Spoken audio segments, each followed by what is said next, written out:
nunca poderemos dizer que possuímos o fundamento.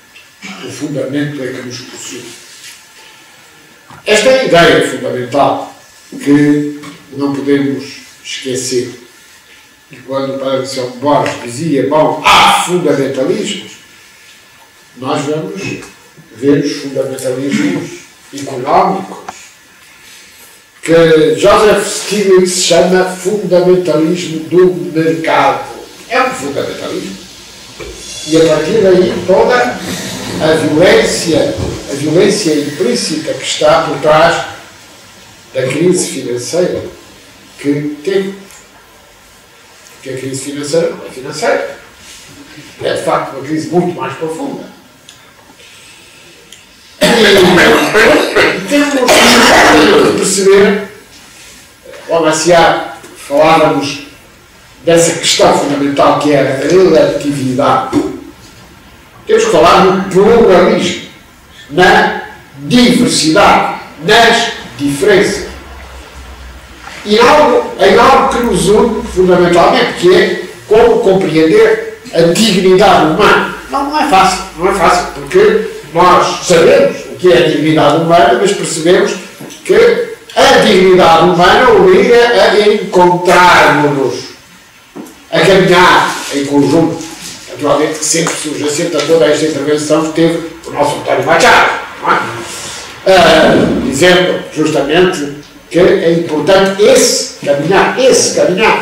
E ao caminhar, naturalmente, nós temos que perceber que temos que partilhar essa experiência. Eu não resisto à tentação de ler aqui o nosso autor. O sultão Saladino perguntou ao judeu Melquisedeque qual das 3 leis ou religiões, a judaica, a islâmica, a cristã, julgava ser verdadeira. O judeu respondeu precisamente com a parábola dos 3 anéis. Houve uma vez um homem grande e rico que entre as joias preciosas do seu tesouro possuía um anel belíssimo e ultra precioso, que precisamente por isso deveria ficar para sempre na posse dos seus descendentes. E aquele dos filhos em cujo poder se encontrasse deveria ser honrado e reverenciado como o maior. O descendente imediato ordenou o mesmo, e o anel passou de mão em mão a muitos sucessores, até que por último chegou a um que tinha 3 filhos, tão bons e virtuosos e obedientes ao pai, que este os amava com amor igual. Os 3, desejosos cada um de ser o mais honrado e venerado, pediam como melhor sabiam ao pai já velho que quando chegasse a hora derradeira da morte lhes deixasse o anel.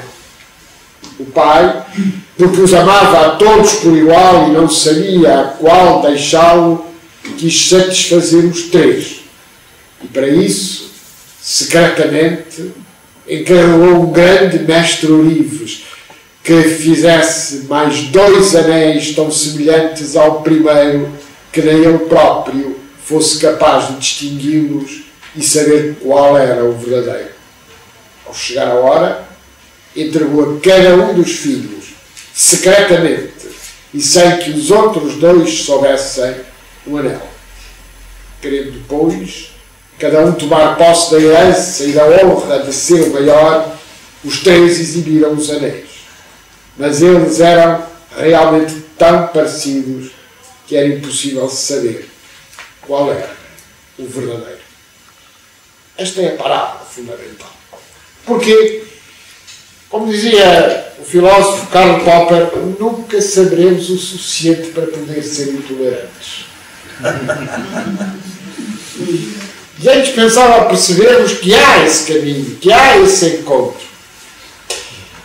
E quando nós falamos no relativismo puro e duro, não falamos da relatividade, não falamos do pluralismo, falamos da indiferença. Falamos dessa incapacidade de nos encontrarmos. Falamos na incapacidade de perceber que o fundamento nos pode possuir. Essa que é a questão fundamental. E muitas vezes confundimos a diversidade, a diferença, a necessidade de nos encontrarmos, porque diálogo verdadeiramente obriga a uma troca, a entrega e recepção, senão não há diálogo. Parecem os diálogos de muitas mesas redondas que vemos na televisão, em que os participantes não entram a ouvir os outros, mas para vender o seu peixe.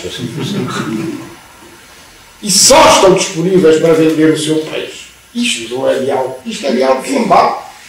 Eu tenho um peixe.